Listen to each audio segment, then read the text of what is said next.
கடலூர் மத்திய சிறையில் மர்ம மரணங்கள் தொடர்கதையாகியுள்ள நிலையில் மரணங்களை தடுக்க கைதிகளுக்கு மனநல பயிற்சிகள் அளிக்க வேண்டும் என சமூக ஆர்வலர்கள் கோரிக்கை விடுத்துள்ளனர்.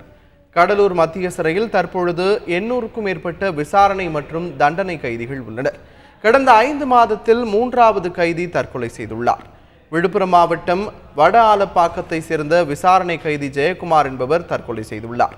இங்கு கடந்த சில ஆண்டுகளில் 10க்கும் மேற்பட்ட கைதிகள் தற்கொலை செய்துள்ளதாக சமூக ஆர்வலர்கள் தெரிவித்துள்ளனர். மரணங்களை தடுக்க கைதிகளுக்கு மனநல பயிற்சிகள் அளிக்க வேண்டும் என்றும் கோரிக்கை விடுத்துள்ளனர். இந்த சிறைச்சாலையில் இந்த வருஷம் மட்டும் 3 பேர் தூக்கு மாட்டி இறந்துருக்கிறாங்க. குற்றம் சாட்டப்பட்டு சிறைச்சாலைக்கு வரவங்க ஏற்கனவே மனம் உடைந்து ரொம்ப மன உளைச்சலுக்கு ஆளாகி தான் இருப்பாங்க. அவங்கள தனிப்பட்ட முறையில் அவங்களோட செயல்பாடுகளை கவனித்தும் அவர்களுக்கு எந்த விதமான கூர்மையான ஆயுதங்களோ வேறு துணியோ கயிறோ கிடைக்காத மாதிரி பார்த்துக்க வேண்டியது சிறைத்துறையோட கடமையாகும். அதை தவறிடுறாங்க. அவங்களுக்கு கவுன்சிலிங் மாதிரி கொடுத்து அவங்களோட பிரச்சனைகளை கேட்டு ஆராய்ஞ்சு அவங்கள தொடர்ச்சியான கண்காணிப்பில் இருக்கும் பட்சத்தில் இந்த மாதிரியான மரணங்களை தடுக்கிறதுக்கு வாய்ப்பாக இருக்கும்.